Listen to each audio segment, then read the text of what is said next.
রাসূলুল্লাহ সাল্লাল্লাহু আলাইহি ওয়াসাল্লাম এর চিকিৎসা নীতি ও মানবিক দৃষ্টিভঙ্গি। মানবজীবনে রোগ ব্যাধি অনিবার্য।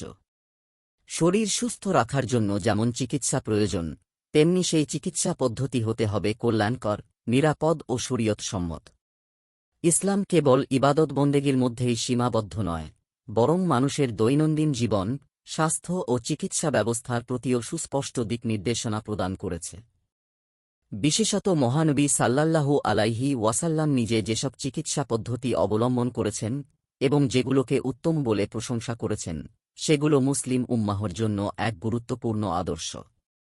এই প্রেক্ষাপটে সাহাবায়ে কেরামের বর্ণিত হাদিসগুলো আমাদের সামনে রাসূলুল্লাহ সাল্লাল্লাহু আলাইহি ওয়াসাল্লাম এর ব্যবহারিক চিকিৎসানীতি ও মানবিক দৃষ্টিভঙ্গি উন্মোচিত করে। তেমনি এক তাৎপর্যপূর্ণ হাদিস আনাস রাদিয়াল্লাহু আনহু থেকে বর্ণিত। আনাস রাদিয়াল্লাহু আনহু হতে বর্ণিত যে, তাঁকে সিংড়া লাগানোর পারিশ্রমিক দেয়ার ব্যাপারে প্রশ্ন করা হয়েছিল। তখন তিনি বলেন, রাসূলুল্লাহ সাল্লাল্লাহু আলাইহি ওয়াসাল্লাম সিংড়া লাগিয়েছেন। আবু তাইবা তাঁকে সিংড়া লাগায়। এরপর তিনি তাকে দুসা খাদ্যবস্তু প্রদান করেন। সে তার মালিকের সঙ্গে এ সম্পর্কে কথা বললে তারা তাঁর থেকে পারিশ্রমিক কমিয়ে দেয়। মহানবী সাল্লাল্লাহু আলাইহি ওয়াসাল্লাম আরও বলেন, তোমরা যেসব জিনিস দিয়ে চিকিৎসা কর, সেগুলোর মধ্যে সবচেয়ে উত্তম হল সিংড়া লাগানো এবং সামুদ্রিক চন্দন কাঠ। তিনি আরও বলেছেন, তোমরা তোমাদের বাচ্চাদের জিহবা তালু টিপে কষ্ট দিও না, বরং তোমরা চন্দন কাঠ দিয়ে চিকিৎসা কর। বুখারী হাদিস 5696। হাদিসের শিক্ষা। এই হাদিসে রাসূলুল্লাহ সাল্লাল্লাহু আলাইহি ওয়াসাল্লামের চিকিৎসা পদ্ধতি ও মানবিক দৃষ্টিভঙ্গি স্পষ্টভাবে প্রতিফলিত হয়েছে।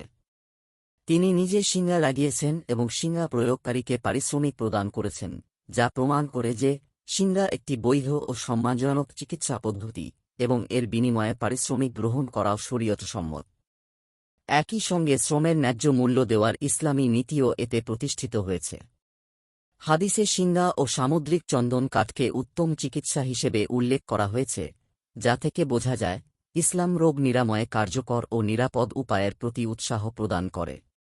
বিশেষত শিশুদের চিকিৎসায় কঠোর ও কষ্টদায়ক পদ্ধতি পরিহার করে কোমল ও সহনশীল চিকিৎসা গ্রহণের নির্দেশনা মহানবী সাল্লাল্লাহু আলাইহি ওয়াসাল্লামের দয়ার পরিচয় বহন করছে। সার্বিকভাবে এই হাদিস শরীরের চিকিৎসা, পেশার বৈধতা, শ্রমের মর্যাদা এবং রোগীর প্রতি সহানুভূতিশীল আচরণ, এই চারটি গুরুত্বপূর্ণ ইসলামী শিক্ষাকে সংক্ষেপে তুলে ধরেছে। নিয়মিত ইসলামিক এবং স্বাস্থ্য বিষয়ক ভিডিও পেতে লাইক, কমেন্ট, ফলো এবং চ্যানেলটি সাবস্ক্রাইব করে পাশে থাকবেন। মহান আল্লাহ আপনাকে উত্তম যা দান করুক। আমিন।